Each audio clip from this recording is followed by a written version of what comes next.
Hello, I'm Nancy Strickland, and in this video, I'll talk about how to compare cloud technologies and choose a vendor. There are lots of vendors who provide cloud-based technologies.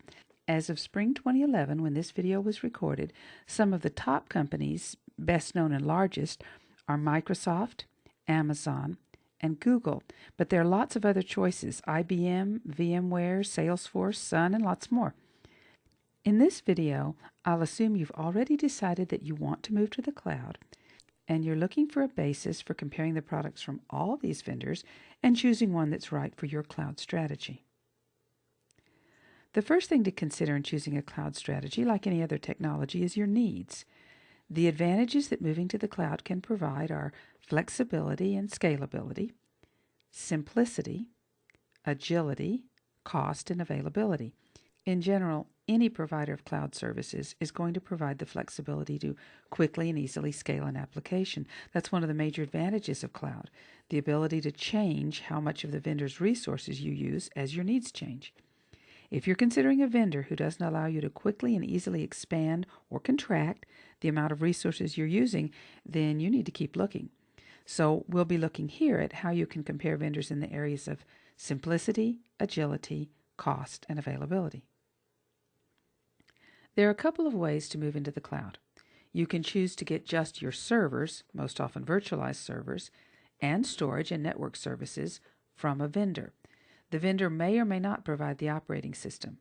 The client, that's you, may provide the operating system along with any other infrastructure software like middleware or a database that you need, and of course your own data and applications, the hosted code. This approach is called Infrastructure as a Service, IaaS. The other model is Platform as a Service, PaaS. In the Platform as a Service model, the operating system, along with middleware or infrastructure software like a database, is also provided. The whole platform is already integrated, so the developer can write applications or develop websites or set up data storage much the same way as if he were writing for a single local machine. Either model here can provide flexibility and scalability, but clearly PaaS wins out here for simplicity. You can use the distinction between software as a service and platform as a service to help you narrow your list of vendors. If simplicity is a major concern, then consider a platform provider. That'll let you outsource more of the work of maintaining IT resources so that you can focus on your key business operations. In some cases, an application or a service needs to have direct access to the underlying hardware. If your code writes to the registry, changes the machine configuration, installs components, or in any way requires administrative privileges, then you'll need to go with an infrastructure as a service provider. Of the leading cloud providers we saw earlier, Microsoft provides platform as a service, Amazon is considered an infrastructure as a service provider, and Google is another PaaS provider.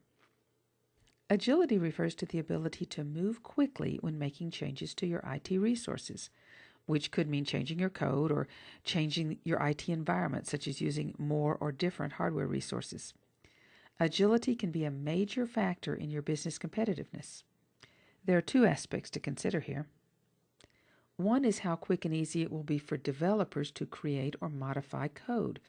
If your developers are currently using Visual Studio with any .NET language, then you'll want to consider the advantage of using the Windows Azure platform so they can continue to work in the same environment and with the same tools. Programmers who are already working with Microsoft technologies find it generally very easy to transition to cloud programming on the Windows Azure platform. If your developers are using Java, then you can use any of the vendors who support Java, which includes not only Google and Amazon, but also Windows Azure. Azure also supports PHP, Ruby, Python, and of course Visual Basic. The other aspect to agility is how easy it's going to be to make changes to your computing environment, perhaps because you want to scale out, for example. Does the vendor provide a management portal, such as the Windows Azure portal, that your developers or admins can access directly? Managing your own deployment gives you maximum agility. Like with any other business decision you make, you'll want to start by making the business case. What is the net financial impact that you expect cloud computing to provide? To do this, you'll want to calculate the TCO, total cost of ownership, and the projected ROI, return on investment. Cloud computing is often charged on a pay-as-you-go basis. You'll be charged for the resources you use, including servers, bandwidth, and other resources, so you'll first need to gather information on what level of resource usage you expect to have. Then you can calculate the TCO and ROI for your short list of vendors based on their pricing policies. Microsoft provides a great online tool for this, the TCO and ROI calculator. Here's the link to it, and another video in this series provides more information on how to use it. You could also consider moving only a small app or service to the cloud as a pilot program before making a full commitment.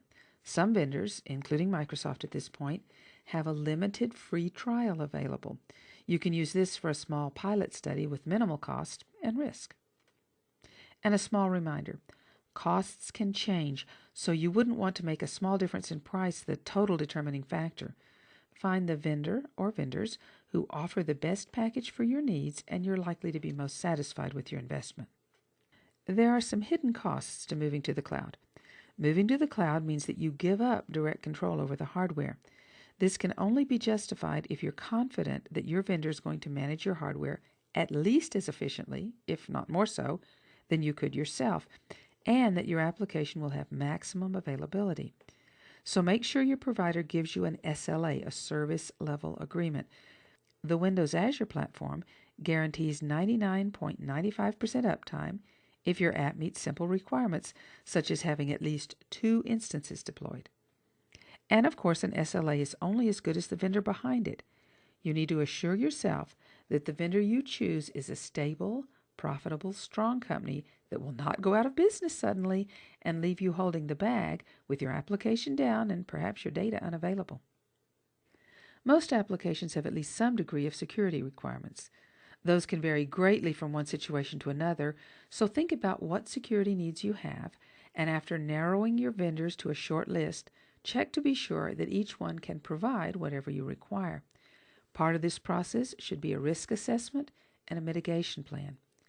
If you can't find a vendor who can meet your security needs, then cloud computing may not be for you. Last but not least, consider service and support. You don't want a vendor who'll take your money but can't help when there are problems. Look at what support is available. Will you have access to full documentation, online, email, and/or phone support, to user forums and blogs? What do the various support options cost? Windows Azure provides all of these, and you should expect that of any vendor you may choose. For more information on Windows Azure support, you can visit the service dashboard at this URL. This quick overview of the factors to consider in selecting a cloud vendor was brought to you by MSDev. You can keep up with what's new on MSDev on these social networking sites. Below the Twitter logo is my personal Twitter ID. I use it to announce new videos as they're posted, so you can follow me there if you want that information. Thanks for watching. Bye-bye.